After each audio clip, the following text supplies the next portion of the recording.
On découvre donc la Maison de la Planète avec Viviane Chaumeton. Bonjour, vous êtes directrice adjointe de cette Maison de la Planète.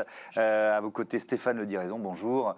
Le skipper du 60 pieds IMOCA Time for Oceans et parrain de cette maison, ce lieu unique qui vient d'ouvrir ses portes, 1er mars dernier, à Boulogne-Billancourt, région parisienne. C'est quoi l'ambition, la mission de ce lieu ?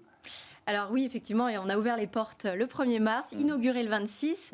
Et donc, la Maison de la Planète, c'est un nouvel écolieu municipal dédié à la transition écologique pour réduire de manière concrète son impact en milieu urbain dense sur le climat. Ouais. Voilà. Donc l'idée, c'est quoi ? C'est de montrer, partager, exactement, expérimenter des comportements, des bonnes pratiques ? Donner des clés, accompagner les citoyens de manière concrète à réduire leur impact. Donc, on donne des clés, on expérimente, on met en place des choses, on valorise notamment des initiatives citoyennes. On crée aussi des viviers d'associations.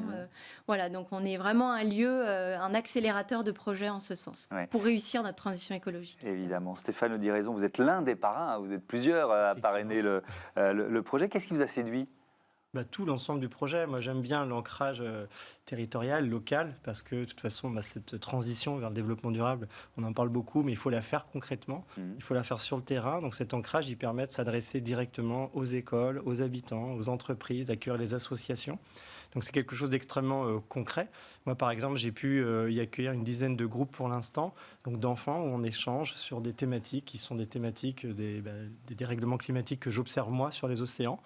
Donc aussi sous forme de questions-réponses, de débats, et puis en leur proposant des solutions, en leur montrant comment au quotidien, dans leur habitat urbain, ils peuvent faire quelque chose pour protéger les océans. Vous faites de la course au large depuis longtemps ?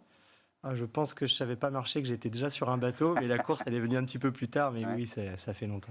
Et est-ce que la prise de conscience, elle était d'origine en quelque sorte, ou est-ce qu'elle d'ailleurs c'est pas antinomique, elle se nourrit, elle grandit au fil des années ? C'est effectivement les deux. Déjà, quand on a la chance de pratiquer une activité sportive sur l'eau, comme c'est mon cas, le stade, le gymnase, c'est la mer, c'est l'environnement. Donc on est directement en contact de la nature. Et malheureusement, j'ai envie de dire, j'ai pu voir son évolution négative depuis que je suis adolescent. Donc ça commence par des altérations sur la faune, la flore, et puis aussi on observe des dérèglements climatiques. Et puis au fur et à mesure de mes navigations, j'ai rencontré des problèmes croissants, témoignage par exemple du réchauffement avec la fonte des glaces autour de l'Antarctique. Votre bateau, il s'appelle Time for Oceans. Donc c'est quoi ? C'est aussi une forme d'engagement, c'est ça ? C'est tout à fait une forme d'engagement. Après mon premier Vendée Globe 2016, j'ai eu envie de porter un message de sensibilisation et d'action, humblement, pour participer justement à cette prise de conscience. Et j'ai eu envie de le faire notamment parce que j'ai pris conscience du problème catastrophique de la fonte des glaces. On en parle beaucoup, mais quand on fait le Vendée Globe, on tourne autour de l'Antarctique. Et donc j'ai été témoin direct de la position des icebergs, et ça m'a effrayé parce que j'ai comparé leur position avec les routes des navigateurs des générations du Vendée Globe des années 90, donc c'est pas si vieux, et on n'est plus capable d'emprunter ces routes parce qu'on traverserait des champs de glace liés au fractionnement de la banquise. Donc je me suis dit, c'est quand même incroyable. En 20 ans, 25 ans, il y a un impact qu'on sait voir, qu'on sait visualiser, qu'on sait mesurer. Donc, je dois prendre ma part et je dois agir concrètement, et ça passe aussi par la sensibilisation. Cette sensibilisation qui est possible, notamment avec la Maison de la Planète. Faites-nous un peu visiter, en quelque sorte. On y trouve, alors j'ai vu ça, un atelier de co-réparation de vélos. Ça marche comment ? Quels services sont proposés ? Donc, effectivement, on accueille l'association la recyclerie sportive, qui a plusieurs antennes un peu partout en France, et qui propose donc 2 services aux citoyens. Une boutique solidaire et donc l'atelier de co-réparation de vélo. On vient le vendredi après-midi, le samedi après-midi. Même si on n'est pas très bricoleur comme moi, même si on n'est pas très bricoleur, on va m'aider, quoi. Qu'on soit un senior, un enfant, débrouillard, pas débrouillard, on vient et on apprend. Moi-même, j'ai appris à réparer mes freins, donc on se sent vraiment autonome et indépendant après. Donc on crée une certaine récurrence. On a maintenant un public qui vient régulièrement. Une recyclerie sportive, on y trouve quoi dans une recyclerie sportive ? Alors, c'est une boutique d'équipements sportifs. On pourrait vendre d'autres choses. Il y a des ressourceries type Emmaüs qui vendent de tout. Nous, on a choisi la thématique du sport avec la recyclerie sportive. Et ce sont des équipements de seconde main. Donc, ils sont issus de dons de particuliers ou alors des invendus de grandes marques comme un partenariat avec Decathlon. Voilà. Alors, il y a donc notamment ces ateliers, et vous l'avez évoqué, Stéphane Le Diraison, avec des élèves de la ville, c'est ça, hein, qui viennent. D'abord, est-ce que vous avez été surpris? Comment ça se passe avec eux? Est-ce qu'ils ont déjà cette conscience environnementale? Ça doit dépendre de leur âge. Et puis, qu'est-ce qu'ils en font après? Vous voyez ce que je veux dire? Alors, la conscience, oui, moi je suis absolument convaincu que ça a beaucoup évolué ces dernières années.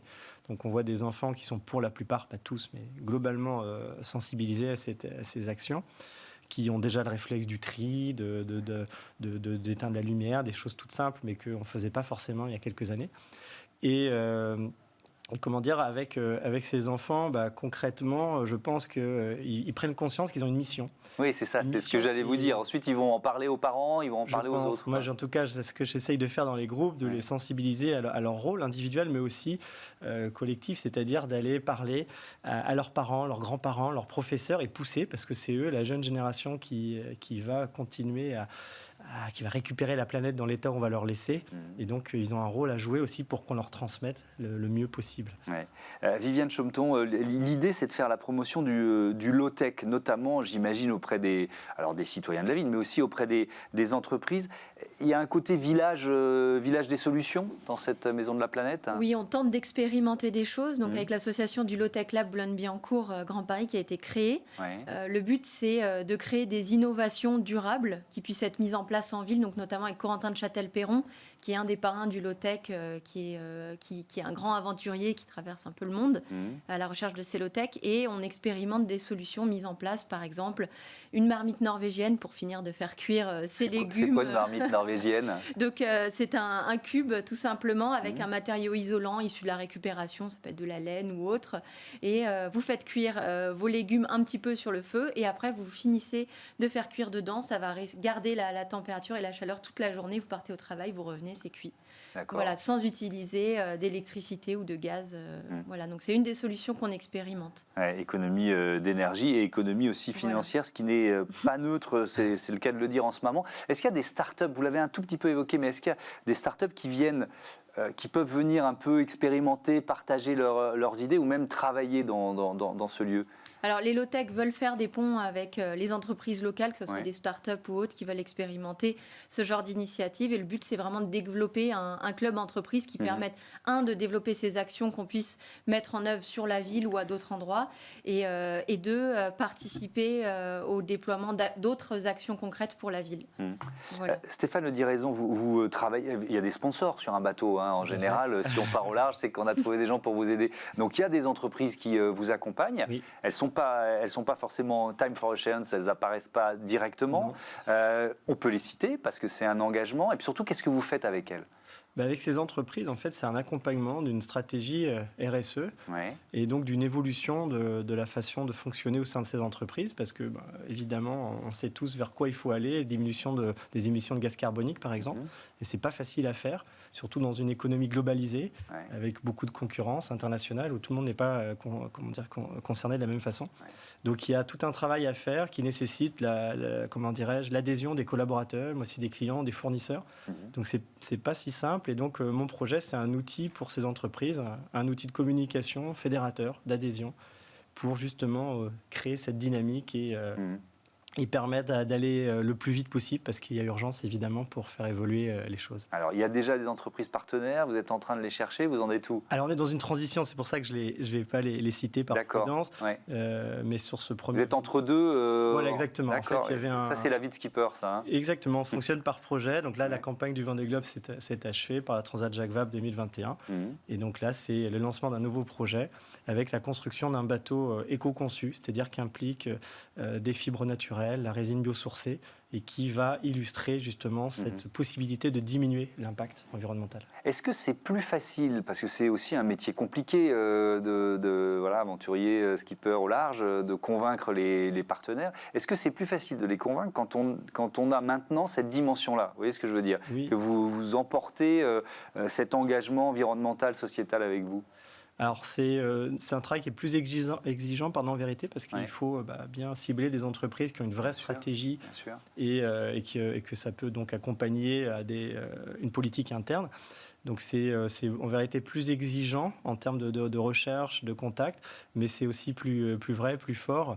Et en ce qui me concerne, je changerai pour rien au monde parce que je trouve ça vraiment valorisant d'accompagner ces démarches. Ouais. Je reviens à cette maison de la planète. Elle a été conçue comment? Parce que si vous voyez ce que je veux dire, Oui. on récupère un terrain dans une ville, on se dit bon, on va faire une maison de la planète pour que toutes les bonnes initiatives soient partagées. Ok, mais alors il est conçu comment ce lieu?